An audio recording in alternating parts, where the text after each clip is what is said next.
I am pregnant, and my baby daddy's girlfriend threw a baby shower because she treats me like a surrogate, so I am destroying her dream of becoming a stepmother. I dated a guy named Joe for 3 months before he left me to go back to his ex, Kim. Right after we broke up, I found out I was pregnant, and now I'm at 24 weeks. I let him know, and he was ecstatic. It turns out his girlfriend had fertility issues and would likely never be able to get pregnant naturally, and he has always wanted to be a father. Getting back together was out of the question for both of us, so he's still with his girlfriend. Joe was only allowed at the initial appointment because of COVID-19, and we found out I was having twins. According to Joe, when he told Kim, she had a mental breakdown about her infertility and wanted to talk to me. I met them at their house, and Kim stated that she wanted to be involved in my pregnancy because she would eventually be the children's stepmother. She started telling me that I needed to do a home birth, that I needed to formula feed so that they could have the babies half of the week, that she wanted one boy and one girl, and that she wanted the kid to call her mama since they would be calling me mommy. I shut her down and said I would make the best choices for my children and my body, and left. Kim continued to be overbearing and texted me every day about my eating habits, exercise habits, and butching about how her job wouldn't let her take maternity leave. At the virtual genetics counseling appointment, she attended instead of Joe and took over the whole meeting, trying to talk about her family history, which wasn't relevant. When it came time for my 20-week level 2 scan,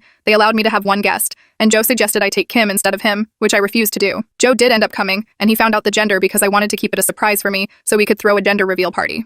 I put a pregnancy announcement on my social media, and then she put up an announcement saying they were expecting twins the non-traditional way and how blessed she was. I was irritated, but I kept my mouth shut. Then she threw a gender reveal party and posted it on social media. I wasn't even invited. She also announced that she was having a baby shower. I commented on her posts and told her to stop treating me like a surrogate, that the kids weren't hers, and that Joe didn't have any claim or custody of the kids until they were born. I then called Joe and reiterated all of this and stated that I would not be seeing either of them until we went to family court and that my mother would be my birthing partner. Update. I never considered that this could have happened on purpose. We used condoms because I do not react well to hormonal birth control, and I had to wait to get a non-hormonal IUD because of other medical issues. The Thursday I posted this, I went to the police, who stated that they could do nothing because a crime hadn't been committed. In my state, the orders of protection are for criminals or their families, so I got one against Joe. On Friday, I did get a lawyer, and they let me know in my state there was nothing I could do as far as custody before the babies are born, so I will be leaving my state soon to ensure that this isn't my baby's home state, and I can't be charged with anything. However, someone sent this post to Kim, and she came to my job, damaged my car, and broke many office windows. I work with kids, so she was arrested for not just criminal damage and trespassing, but also child endangerment, so hopefully, that works in my favor. Also,